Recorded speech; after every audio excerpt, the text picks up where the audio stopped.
तस्बीह hook मुनाजात हो तिलावत हो तराबी तिलावत हो तराबी मशगूल इबादत शकल मोमिन मुसलमान मशगूल इबादत शकल मोमिन मुसलमान।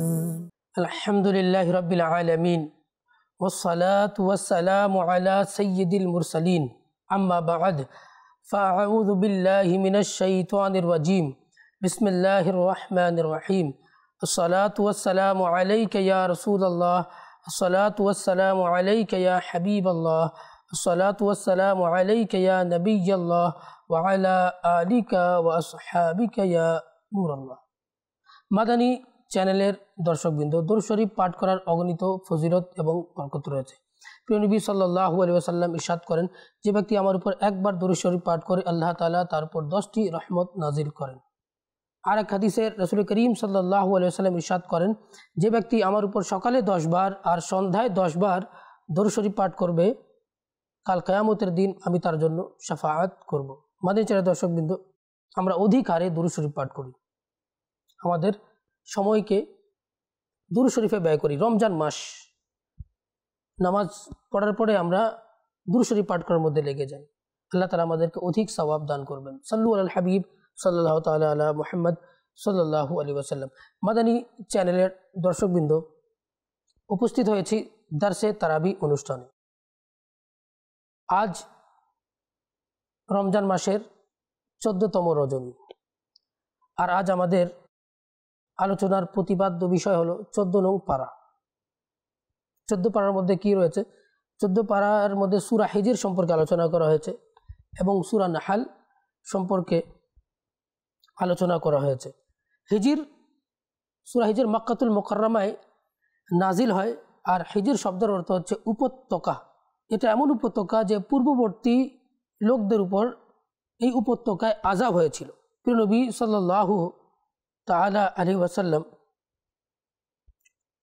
ওই হিজরের ব্যাপারে বললেন, উপত্যকার ব্যাপারে বললেন, সাহাবীদেরকে বললেন যে যখন তোমরা এই উপত্যকার পাশ দিয়ে তোমরা অতিক্রম করে যাবে, তখন তোমরা কান্না করতে করতে যাও, এমন না হয় যে তোমাদের উপর আযাব চলে আসে। আল্লাহু আকবার। দেখুন মাদানী চ্যানেলের দর্শকবৃন্দ, পূর্ববর্তী যারা উম্মত, যারা নাফরমানি করেছিল, তাদের উপর হিজর উপত্যকায় আযাব এসেছিল।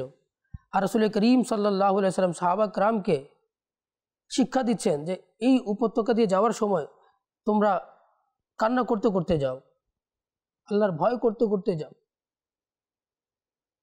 আমাদের অন্তরে কি ভয় আসে? আমরা কি যখন কোরআন তিলাওয়াত করি, পূর্ববর্তী উম্মতের কথাগুলো, আযাবের ব্যাপারে যখন আমরা শুনি, আমরা কি ভয় করি? আমাদের চোখ দিয়ে কান্না আসে? মাদানী চ্যানেলের দর্শকবৃন্দ, রমজান মাস, কোরআন তিলাওয়াত করুন। আর কোরআন তিলাওয়াত করার সময় চেষ্টা করবেন যেন চোখ দিয়ে অশ্রু প্রবাহিত হয়ে যায়, কান্না করে করে পড়ুন। আর যদি সুযোগ হয়, কানজুল ইমানের অনুবাদ সহকারে পাঠ করুন, বুঝে পাঠ করুন, আপনার পড়তে খুব মজা লাগবে। এক দেখে দেখে পাঠ করা, এটাতেও অবশ্যই সওয়াব রয়েছে। আর এক হচ্ছে অর্থ বুঝে পড়া। আমরা কানজুল ইমান রয়েছে, সিরাতুল জিনান রয়েছে, আমরা যদি সিরাতুল জিনান পাঠ করি, ইনশাআল্লাহ অনেক কিছু বিস্তারিতভাবে কোরআন শরীফের তাফসীর সম্পর্কে আমরা জানতে পারবো। এই যে হিজর, এদের উপর যে আযাব হয়েছিল, এরা কারা? সামুদ গোত্রের লোক ছিল। এরা এক উটনি ছিল আল্লাহ তাআলার পক্ষ থেকে, সালেহ আলাইহিস সালাতু সালাম, এর মুজিজা ছিল। উনার আদেশে আল্লাহ তাআলা পাহাড় থেকে উট সৃষ্টি করলেন। আর এরা কি করলো? আল্লাহ তাআলার সেই উটনির গোছা তারা কেটে ফেললো, তারা অন্যায় করলো, অপরাধ করলো। আল্লাহ তাআলা কি করলেন? তাদেরকে শাস্তি দিলেন, যার বর্ণনা কোরআনে কারীমের মধ্যে এখনো আছে। মাদানী চ্যানেলের দর্শকবৃন্দ, এই যে 14 পারা, এই 14 পারা শুরু হচ্ছে রুবামা ইয়াওয়াদ্দুল্লাযীনা কাফারু লাউ কানু মুসলিমিন। অনেক কাফের কিয়ামতের দিন তারা মনে করবে, কাশ আমরা যদি মুসলমান হতাম, আমরা যদি মুসলমান হতে পারতাম। আফসোস করবে যে আজকে আমাদেরকে চিরকাল জাহান্নামে থাকতে হবে। আবার অনেক মুসলমানও আছে, তারা আফসোস করবে। তারা আফসোস এই জন্য করবে যদি হায় আমরা যদি আমাদের সময়কে যদি নেক কাজে ব্যয় করতাম, হায় যদি আমরা আমাদের সময়কে তাসবিহ তাহলিলের মধ্যে ব্যয় করতাম, হায় যদি আমরা আমাদের সময়কে জিকির আসকারে ব্যয় করতাম, হায় আমরা যদি আমাদের সময়কে কোরআন তিলাওয়াতে ব্যয় করতাম, তাফসির পাঠের মধ্যে ব্যয় করতাম, মানুষকে সেবার মধ্যে ব্যয় করতাম, আজকে আমরা জান্নাতের মধ্যে উচ্চ মর্যাদা পেতাম। কিন্তু মুসলমানরা জান্নাতে যাবে, যদি গুনাহগার হয়ে জাহান্নামের শাস্তি পেয়ে তারা কোথায় যাবে? জান্নাতে যাবে। মাদানী চারা দর্শকবৃন্দ, জাহান্নামের মধ্যে কাফেররাও থাকবে, মুসলমানরাও থাকবে। তো কাফেররা কটাক্ষ করে মুসলমানদেরকে বলবে যে আমরা তো কাফের ছিলাম, বিধায় আমরা জাহান্নামে এসেছি, তোমরা তো মুসলমান, তোমরা এখানে জাহান্নামে কিভাবে এসেছো? তোমাদের ইসলাম আনাটা কি তোমাদেরকে উপকার দেয়নি? তো তারা যখন এই কথাটা বলবে, আল্লাহ তাআলা নির্দেশ দেবেন ফেরেশতাদেরকে যে মুসলমানদেরকে জাহান্নাম থেকে বের করে তাদেরকে জান্নাতে নিয়ে যাওয়া হোক। যখন তারা মুসলমানদের ব্যাপারে যখন এই আদেশ নামাটা শুনবে, তাদের আফসোস করাটা আরও বেড়ে যাবে, তারা আরও আফসোস করবে। এই কথাটাকে আল্লাহ তাআলা কোরআন কারীমের মধ্যে বলছেন যে রুবামা ইয়াওয়াদ্দুল্লাযীনা কাফারু লাউ কানু মুসলিমিন, অনেক কাফের আকাঙ্ক্ষা করবে যদি আমরা মুসলমান হতাম। মাদানী চারা দর্শকবৃন্দ, তাছাড়া এই সূরার মধ্যে আল্লাহ সুবহানাহু ওয়া তাআলা ইরশাদ করেছেন যে ইন্না নাহনু নাযালনা যিকরা ওয়া ইন্না লাহু লাহাফিজুন, নিশ্চয় এই কোরআনকে আমি অবতীর্ণ করেছি আর আমি এই কোরআনের হেফাজতকারী। মাদানী চারা দর্শকবৃন্দ, আসলে এই কোরআন এমন, কোরআনের একটা জবর জের কেউ পরিবর্তন করতে পারবে না, কোরআনের একটা জের জবর পরিবর্তন করতে পারবে না, কারো ক্ষমতা নেই। কারণ মুসলমানের ঘরে ঘরে হাফেজ, কেউ চাইবে পরিবর্তন করতে, কালকে আবার কি যদি নুসখাও যদি সব এক জায়গায় রেখে দেওয়া হয়, এত মানুষ হাফেজ, হেফজ শক্তির মাধ্যমে আবার নতুন করে কোরআন লিখে দেওয়া সম্ভব। আর আল্লাহ তাআলা ওয়াদা করেছেন ইন্না নাহনু নাযালনা যিকরা ওয়া ইন্না লাহু লাহাফিজুন, আমি নিজেই কোরআন নাজিল করেছি এবং আমি নিজেই এর সংরক্ষণকারী। আল্লাহ তাআলা চ্যালেঞ্জ করেছিলেন কাফেরদেরকে, তোমাদের শক্তি থাকে তাহলে তোমরা এই কোরআনের 10টা আয়াত নিয়ে আসো, আর 10টা যদি না পারো একটা আয়াত নিয়ে আসো। আজ পর্যন্ত কেউ আনতে পারে নাই। একবার খলিফা মামুনুর রশিদ এর সামনে এক ইহুদি আসলো, আর সে খুব ফাসিহ কথা বলছিল, খুব বাকপটু ছিল, খুব সুন্দর ভাষায় কথা বলছিল। খলিফা মামুনুর রশিদ তাকে বললেন তুমি মুসলমান হয়ে যাও। তখন সে মুসলমান হয়নি।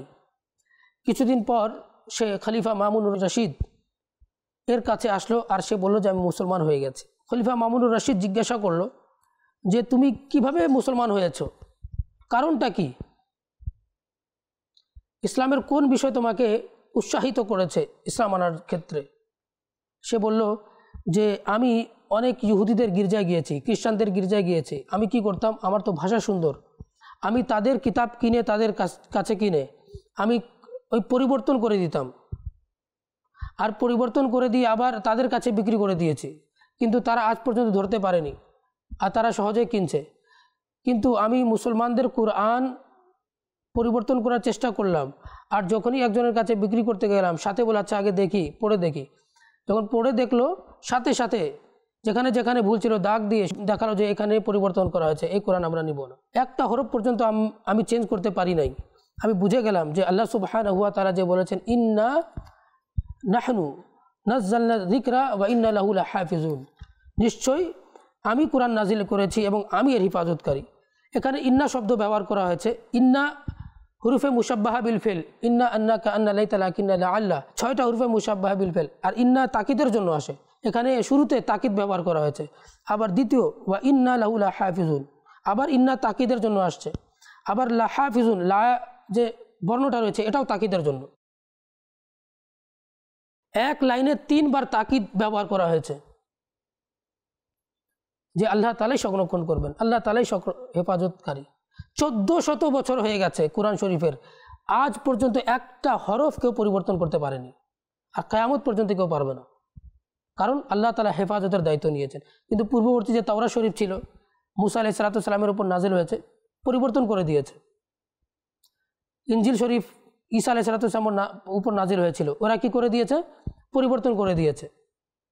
কিন্তু আজও কারো শক্তি নেই যে কোরআন শরীফের কোনো একটা হরফ পর্যন্ত পরিবর্তন করতে পারবে। আচ্ছা, এই পারার মধ্যে আল্লাহ সুবহানাহু ওয়া তাআলা আবার ইবলিসের কথা বলেছেন। যখন আল্লাহ তাআলা বললেন আদমের জন্য সাজদা করো, তো প্রত্যেক ফেরেশতা কী করলেন? আদম আলাইহিস সালামকে সাজদা করলেন, ইল্লা ইবলিস। কিন্তু ইবলিস সাজদা করে নাই, আল্লাহর হুকুম মানে নাই।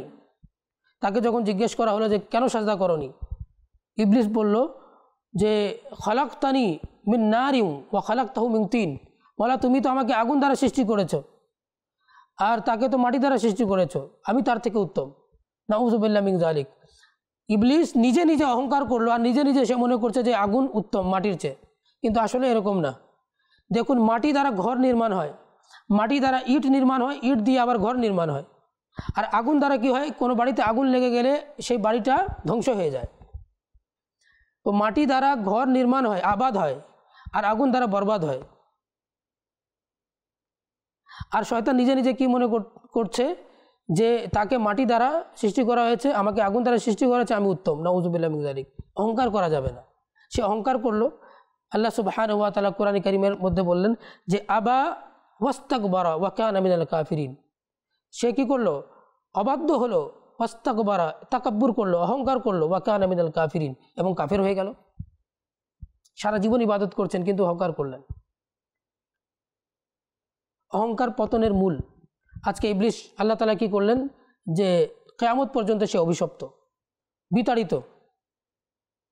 আল্লাহ তাআলা যেন আমাদেরকে বুঝার তৌফিক দান করুক। আবার আল্লাহ সুবহানাহু ওয়া তাআলা এই পারার মধ্যে ইরশাদ করেন ওয়ালাকাদ আলিমনাল মুস্তাকদিমিনা মিনকুম ওয়ালাকাদ আলিমনাল মুস্তাখিরিন। নিশ্চয়ই আমি তোমাদের মধ্যে যারা পূর্ববর্তী আমি তাদেরকেও জানি এবং যারা পরবর্তী তাদেরকেও জানি।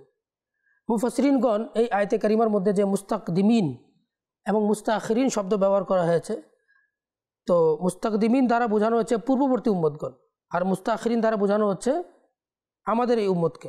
অনেক মুফাসসিরগণ বলেছেন মুস্তাকদিমিন অর্থ হচ্ছে যে যারা জামাতের মধ্যে প্রথম কাতারে নামাজ আদায় করে, আর মুস্তাখিরিন যারা শেষ কাতারে নামাজ আদায় করে, তাদের ব্যাপারে বলা হচ্ছে। নবী পাক সাল্লাল্লাহু আলাইহি সাল্লাম প্রথম কাতারে নামাজ আদায় করার ফজিলত বর্ণনা করেছেন। তো আমাদের উচিত যখন মসজিদে আসবো আমরা প্রথম কাতারে জায়গা করে নিই। আমাদের দাওয়াত ইসলামী দাওয়াত ইসলামী মুফতি ফারুক আত্তারি প্রথম কাতারে নামাজ পড়ার অভ্যস্ত ছিলেন, প্রথম কাতারে নামাজ আদায় করতেন। আমির আলী সাহেবকে দেখেছি প্রথম কাতারে নামাজ পড়ার অভ্যস্ত ছিলেন, প্রথম কাতারে নামাজ আদায় করতেন। রাসূল করিম সাল্লাল্লাহু আলাইহি সাল্লাম বলেন যে প্রথম কাতারে নামাজ পড়ার ফজিলত কি যদি তোমরা জানতে তাহলে লটারি করতে হইতো। আসলে যদি কোনো মসজিদে 50 জন এক কাতারে যদি 50 জন বসতে পারে আর মসজিদে 200 জন লোক চলে আসছে আর সবাই চাচ্ছে প্রথম কাতারে নামাজ আদায় করতে, ফজিলত যদি জেনে নেয় তাহলে দেখবেন যে লটারি করে মানুষকে বসাতে হবে। লটারির মধ্যে যার নাম উঠবে তাকে প্রথম কাতারে জায়গা দেবে। কিন্তু দেখুন আমাদের জানার পরেও আমরা কি করি, আমরা পিছনে বসে থাকি। মসজিদে আসছি পিছনে বসে আছি, অথচ আমার পরে যে আসে সে এসে প্রথম কাতারে বসে গেছে। তো আমরা গুরুত্ব দিই, আমরা সামনে গিয়ে বসার চেষ্টা করি। মাদানী চারা দর্শকবৃন্দ, যারা একা নামাজ আদায় করছে আর যারা মসজিদে নামাজ আদায় করে, একা নামাজ আদায়কারীর তুলনায় জামাতে অংশগ্রহণ করে নামাজ আদায়কারীর সওয়াব 25 গুণ, আর এক রওয়ায়াতের মধ্যে 27 গুণ আসছে। আল্লাহ তাআলা যেন আমাদেরকে জামাত সহকারে নামাজ আদায় করার তৌফিক দান করুক।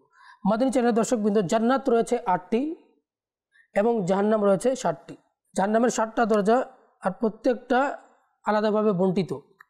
একটার নাম হচ্ছে জাহান্নাম, একটার নাম হচ্ছে লাওয়া, আর একটার নাম হচ্ছে হুতামা, আর একটার নাম হচ্ছে সাঈর, আর একটার নাম হচ্ছে সাকর, আর একটার নাম হচ্ছে জাহিম, আর একটার নাম হচ্ছে হাবিয়া। এই 7টা নাম কুরআনে কারীমের মধ্যে আল্লাহ সুবহানাহু ওয়া তাআলা উল্লেখ করেছেন। আল্লাহ তাআলা যেন আমাদেরকে জাহান্নাম থেকে বাঁচার তৌফিক দান করুক। যখনই নামাজ আদায় করি, নামাজের পরে আমরা দোয়া করি রব্বানা আতিনা ফিদ দুনিয়া হাসানা ওয়া ফিল আখিরাতি হাসানা ওয়া কিনা আযাবান নার। মাদানী চ্যানেল দর্শকবৃন্দ, দেখুন এই যে দোয়া রয়েছে রব্বানা আতিনা ফিদ দুনিয়া হাসানা ওয়া ফিল আখিরাতি হাসানা ওয়া কিনা আযাবান নার, সংক্ষিপ্ত দোয়া, কিন্তু এটার মধ্যে সব কিছু আছে। জামে মানে দোয়া। প্রথম লাইনে রব্বানা আতিনা ফিদ দুনিয়া হাসানা, মৌলা তুমি আমাকে দুনিয়ার মধ্যে কল্যাণ দান করো, ওয়াফিল আখিরাতি হাসানা, এবং আখিরাতে আমাকে কি করো, কল্যাণ দান করো, ওয়াকিনা আযাবান্নার, এবং আমাকে জাহান্নাম থেকে বাঁচাও। দেখুন তিনটা দোয়া, দুনিয়াতে কল্যাণ দান করা, আখিরাতে কল্যাণ দান করা এবং জাহান্নাম থেকে রক্ষা করা। আর কি লাগে, সব দোয়া এটার মধ্যে চলে আসছে। এই জন্য রাসূল করিম সাল্লাল্লাহু আলাইহি সাল্লামের মুখ দ্বারা যে দোয়াগুলো বের হয়েছে সেই দোয়াগুলো যদি আরবিতে মুখস্থ করে আমরা যদি দোয়া করি সেটাতে ফজিলত বেশি। আবার এক তাফসীরের মধ্যে পড়েছিলাম যে হাসানা দ্বারা এখানে দুনিয়ার স্ত্রী এবং ওয়াফিল আখিরাতি হাসানা, এটা দ্বারা আখিরাতের স্ত্রীকে বোঝানো হয়েছে। আল্লাহ তাআলা তুমি দুনিয়াতে আমাকে নেককার স্ত্রী দান করো, আখিরাতেও দান করো, এটাকেও বোঝানো হয়েছে। আবার কল্যাণকে বোঝানো হয়েছে। যাক আল্লাহ তাআলা আমাদেরকে ইহকাল এবং পরকালে আল্লাহ তাআলা আমাদের জন্য কল্যাণ করুক এবং জান্নাতের মধ্যে তার প্রিয় হাবিবে লাবিব সাল্লাল্লাহু তাআলা আলাইহি ওয়াসাল্লামের প্রতিবেশিত্ব দান করুক। আল্লাহ সুবহানাহু ওয়া তাআলা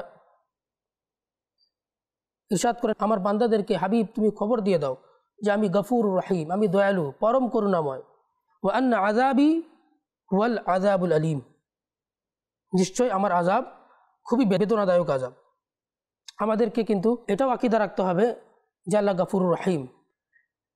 আবার গফুর রহিম মনে করে এমন যেন না হয় যে আল্লাহ তো ক্ষমা করে দিবেন, আমি গুনাহ করতে থাকি, আমি এই গুনাহ করতে থাকবো, সেটা গুনাহ করতে থাকবো, আর আল্লাহ তো ক্ষমা করে দিবেন, এরকমও হওয়া যাবে না। আবার একেবারে আল্লাহ তাআলার রহমত থেকে নিরাশও হওয়া যাবে না যে আমি তো অনেক গুনাহ করে নিয়েছি, আল্লাহ তাআলা আমার গুনাহকে ক্ষমা করবেন না, আর আপনি ক্ষমা চাচ্ছেন না। ক্ষমা চান, গুনাহ হয়ে গেছে, আপনি মন দিয়ে আল্লাহ তাআলার কাছে ক্ষমা চান, আল্লাহ তাআলা ক্ষমা করে দিবেন। আল্লাহ তাআলা বলেছেন লা তাকনাতু মির রাহমাতিল্লাহ, তোমরা আমার রহমত থেকে নিরাশ হয়েও না। আল্লাহ তাআলা স্বয়ং নিজে বলে দিয়েছেন রহমত থেকে নিরাশ হয়েও না। আমরা কেন নিরাশ হচ্ছি? নিরাশ হওয়ার প্রয়োজন নেই। আকাশ থেকে মাটি পর্যন্ত যদি বরাবর যদি গুনাহ হয়ে যায় আর বান্দা যদি সত্য অন্তরে তওবা করে নেয় তাহলে আল্লাহ তাআলা তার তওবা কবুল করবেন। হাবিব আজমি আগে সুদ খেতেন, পরে তিনি তওবা করলেন, আল্লাহ তাআলা তার তওবা কবুল করলেন, তিনি আল্লাহর ওলি হয়ে গেলেন। হযরত ফুজাইল বিন আয়াজ রাহমাতুল্লাহি তাআলা আলাইহি, তিনি ডাকাতি করতেন, তওবা করলেন, আল্লাহর আয়াত শুনলেন, ভয়ে মন প্রকম্পিত হলো, সত্যন্তরে তওবা করলেন, আল্লাহ তাআলা তার তওবা কবুল করলেন, তিনি যুগশ্রেষ্ঠ আল্লাহর ওলি হয়ে গেলেন। মালিক বিন দিনার রাহমাতুল্লাহি তাআলা আলাইহি মদ পান করতেন, তিনি তওবা করলেন, আল্লাহ তাআলা তার সত্য তওবাকে কবুল করলেন, আর আল্লাহ তাআলা তার গুনাহকে মাফ করে দিলেন, তিনি যুগশ্রেষ্ঠ আল্লাহর ওলি হয়ে গেলেন। ইব্রাহিম বিন আদহাম রাহমাতুল্লাহি তাআলা আলাইহি, তিনি বাদশাহিত্য করতেন, তিনি বাদশাহ ছিলেন, কিন্তু তিনি সেই আরাম আয়েশকে ছেড়ে দিয়ে আল্লাহ তাআলার সন্তুষ্টির জন্য তিনি কি করলেন? বাইরে বেরিয়ে গেলেন, আল্লাহর ইবাদতে লেগে গেলেন, তিনি যুগ শ্রেষ্ঠ ওলিতে পরিণত হলেন। একবার মুরিদদেরকে নিয়ে বসে আছেন ইব্রাহিম বিন আদহাম রাহমাতুল্লাহি তাআলা আলাইহি, তিনি বলছেন যদি আল্লাহর ওলি কোনো পাহাড়কে চলতে বলে, পাহাড় তার নির্দেশে চলা শুরু করবে। সাথে সাথে পাহাড় নড়াচড়া শুরু করলো, হাঁটতে শুরু করলো। ইব্রাহিম বিন আদহাম পা দিয়ে মেরে মারলেন, সাথে সাথে পাহাড় স্থির হলো আর বলল যে পাহাড় আমি তোমাকে এখনো চলতে বলিনি, আমি তো শুধু দৃষ্টান্ত দিচ্ছিলাম যে আল্লাহর ওলি যদি বলে পাহাড় চলতে, পাহাড় চলা শুরু করবে। তো দেখুন আল্লাহ তাআলা কেমন শক্তি দান করেছিলেন, কেমন মর্যাদা দান করেছিলেন। আর দেখুন আল্লাহকে অনুগ্রহশীল মনে করে আবার গুনাহের মধ্যে পড়া যাবে না, আল্লাহ ক্ষমা করে দিবেন। আবার যদি গুনাহ হয়ে যায় নিরাশ হওয়া যাবে না যে আল্লাহ ক্ষমা করবেন না। হাদিসের মধ্যে আসছে আল ইমানু বাইনাল খাউফি ওয়ার রিজা, ইমান হচ্ছে আশা এবং ভয়ের মাঝামাঝি। আল্লাহ তাআলা বলেছেন ইয়া আইয়ুহাল ইনসানু মা গররাকা বিরাব্বিকাল কারীম, হে মানুষ তোমাকে আল্লাহ পাক থেকে কে গাফেল করে রেখেছে। আসুন আমরা তওবা করি। আমাদের চার দর্শক বিন্দু, রমজান মাসে অনেক লোক নামাজ আদায় করার জন্য মসজিদে এসেছে, মসজিদের মধ্যে ভিড় লেগে গেছে। ফজরের সময় ভিড় হয়, জোহরের সময় ভিড় হয়, আসরের সময় ভিড় হয়, তারাবির নামাজে আরও ভিড় হয়। কিন্তু আবার এই সমাগম, এই ভিড় দেখতে দেখতে দেখতে দেখতে ঈদ আস্তে আস্তে কমে যায়। আল্লাহর দিকে ধাবিত হয়েছেন, আল্লাহর দিকে এসেছেন, আপনি কিয়ামত পর্যন্ত যতদিন জীবিত থাকবেন ততদিন পর্যন্ত মসজিদের সাথে সম্পর্ক রাখুন। মসজিদে আসুন, ইবাদত করুন, জিকির আজকার করুন। নামাজ শুধু তো রমজান মাসে ফরজ নয়, নামাজ প্রত্যেক দিন ফরজ। প্রত্যেক দিন 5 ওয়াক্ত নামাজ আদায় করা ফরজ। আমরা জানার পরেও অনেকে নামাজ আদায় করি না। কেন? রমজান মাসে তো শুধু ফরজ হয়নি। হ্যাঁ, যারা চলে এসেছেন ওয়েলকাম। আর তারা নিয়ত করে নিন যে যত নামাজ কাজা হয়েছে ওই নামাজগুলো কাজা আদায় করে নেবেন। আর আজ থেকে কোনো নামাজ কাজা হবে না, মরার আগ পর্যন্ত নামাজ আদায় করতে থাকবে। আল্লাহ তাআলা যেন আমাদেরকে বেশি থেকে বেশি নামাজ আদায় করার তৌফিক দান করুক। রমজান মাস এসেছে, চেষ্টা করি প্রত্যেক দিন অন্তত 1 পারা করে হলেও তেলাওয়াত করি। রমজান মাসে যদি 1 খতম কোরআন দিতে পারি তাহলে 70 খতম কোরআন দেওয়ার সওয়াব পাওয়া যাবে। রমজান মাসে এক একটা নেকি করলে 70 গুণের সওয়াব পাওয়া যায়। 70 খতম যদি করেন মাশাআল্লাহ। আল্লাহ তাআলা যেন আমাদেরকে অধিক থেকে অধিকতর কোরআন শরীফ তিলাওয়াত করার তৌফিক দান করুক।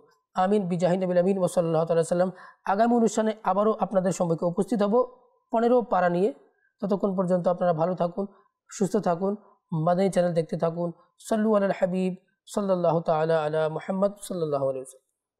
तस्बीह को मुनाजात हो, तिलावत हो तराबी, तिलावत हो तराबी। मशगूल इबादत शकल मोमिन मुसलमान, मशगूल इबादत शकल मोमिन मुसलमान।